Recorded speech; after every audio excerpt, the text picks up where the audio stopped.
Virginia Virginia Virginia বিশ্ব ফুটবলে এখন কেন্দ্রীয় চরিত্র হয়ে উঠেছেন 40 বছর বয়সের এই কেপ ভার্ডের গোলরক্ষক।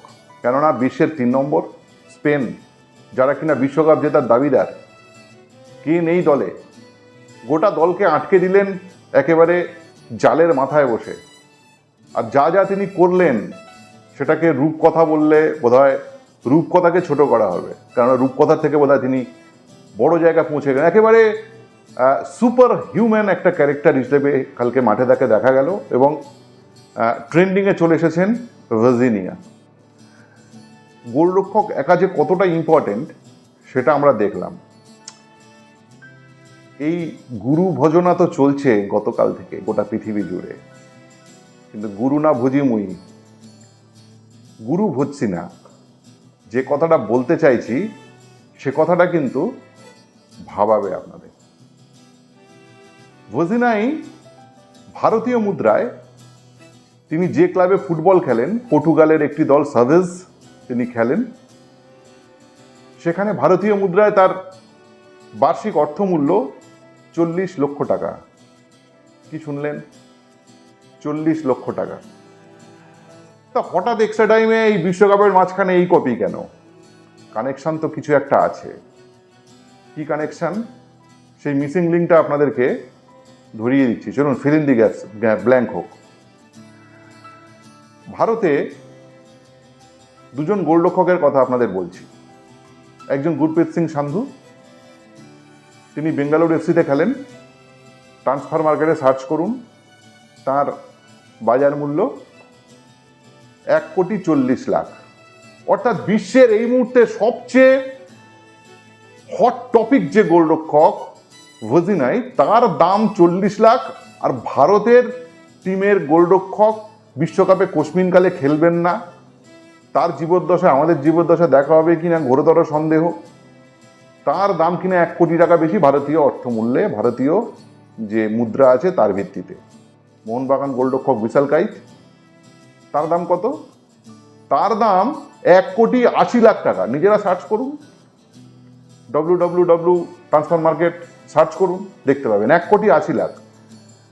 গুরপ্রীত সিং সান্ধুর থেকে তার অর্থমূল্য আবার 40 লাখ বেশি। যে 40 লাখটা পেয়ে পৃথিবীর এই মুহূর্তে শ্রেষ্ঠ গোলরক্ষক, সবচেয়ে বড় টপিক, গোটা বিশ্ব থমকে গেছে।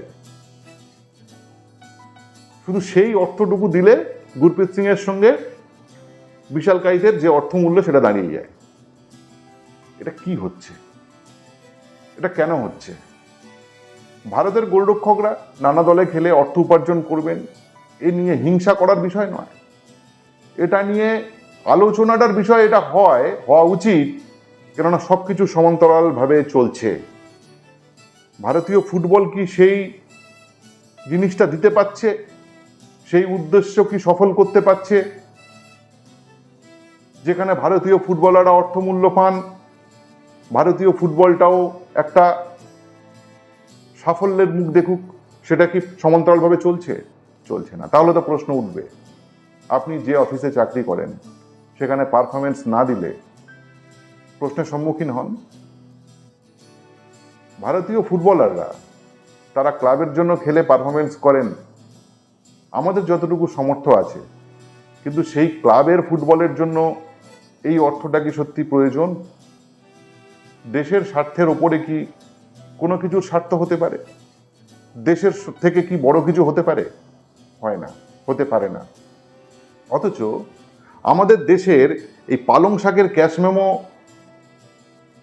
টাইপের একটা বিষয়বস্তু করে মিডিওকার এবং তার চেয়ে কমের ফুটবলারদেরকে একটা হিউজ দাম, একটা হিউজ মার্কেট প্রাইস করে আমরা প্রেজেন্ট করছি, অথচ ভারতীয় ফুটবলটাও সেই মানের নয়। আমরা এখন বিদেশ থেকে ফুটবলারও নিয়ে আসছি, আমাদের দেশের ফুটবলাররা, আমাদের দেশের দলগুলো, ম্যানেজমেন্ট, তারা দেখা যাচ্ছে যে অর্থমূল্য খরচ করছে তার চেয়ে অনেক অর্থ কমে ইউরোপে, দক্ষিণ আমেরিকায় প্রচুর ফুটবলার রয়েছেন। এই সার্চিংটাই নেই।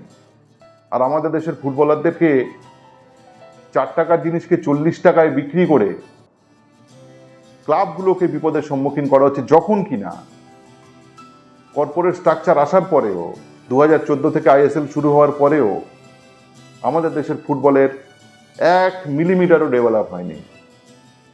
এর কারণ হচ্ছে কর্পোরেটরা টাকা ঢেলেও তারা কিন্তু কোনো রকম লাভের মুখ দেখতে পায়নি। গোটা বিষয়টা কিন্তু একটা খারাপ জায়গার মধ্যে রয়েছে, যেটা থেকে কিন্তু সলভ করা যাচ্ছে না। আমি বলছি না যে কালকে অর্থমূল্য কমিয়ে দিলে, কিন্তু যে অর্থমূল্যটা পান তার কি তিনি যোগ্য? কেপ ভার্দের গোলরক্ষক যে পারফরমেন্সটা করেছেন, যে পর্যায়ে গিয়ে, সেখানে কি গুরপ্রীত সিং সান্ধু বা বিশাল কাইত কি সেই যোগ্যতা রাখেন? সবকিছুর একটা নিয়ম থাকা উচিত, নিয়মানুবর্তিতা থাকা উচিত, একটা সিস্টেম থাকা উচিত, একটা প্যাটার্ন থাকা উচিত। ফুটবলটা তো ফুটবল, তুমি তো মাঠে গিয়ে আর বেসবল খেলছো না, এক্সট্রা কিছু করছো না। সেই জায়গাতে যে বিষয়টা আজকে ওপেন হয়ে গেল, সেটা কিন্তু একটা সামগ্রিক প্রশ্ন চিহ্ন তৈরি করলো ভারতীয় ফুটবলের সামনে। আমরা আসলে এই মূল্যের খেলা খেলে এবং সেখান থেকে কাটমানির খেলা খেলতে খেলতে দেশের ফুটবলটাকে ইন দ্য ভোগ অফ মা করে দিয়েছি, যেটা কিন্তু একেবারে ঠিক হলো না। প্রশ্নটা মাথার মধ্যে নেবেন, ভাববেন, আর বুঝে নেওয়ার জন্য একটু দুঃখ করুন, আনন্দ তো করলেন। যে মূল্য পাওয়া উচিত ভারতীয় অর্থশাস্ত্রের ওপর ভিত্তি করে, সেটা কিন্তু তিনি পান না। তিনি ভারতে খেলবেন না, পাওয়ার প্রয়োজনও নেই। কিন্তু কথা হচ্ছে, আমরা কি আমাদের ফুটবলারদেরকে সেই মানে নিয়ে যেতে পেরেছি, বা তারা কি পেরেছে? আমাদের ফুটবলাররা তারা কি অর্থ চাইছেন?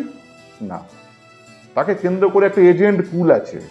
ফুটবলাররা যা পায়, তারা 10টা প্লেয়ার নিয়ে যা যোগ করলে একটা ফুটবলার থেকে বেশি ইনকাম করে নিয়ে চলে যায়। জীবনে বলে হাতও দেয়নি, পাও দেয়নি, মাঠেও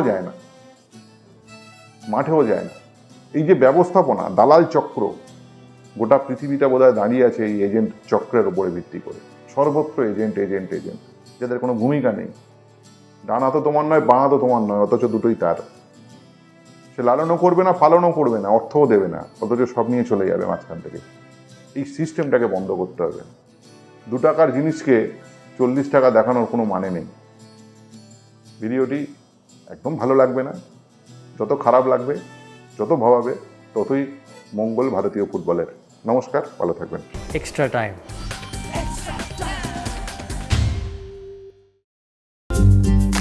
লেটেস্ট নিউজ আর এক্সক্লুসিভ ভিডিওর সঙ্গে আপডেট থাকতে এখনই সাবস্ক্রাইব করুন আমাদের ইউটিউব চ্যানেল।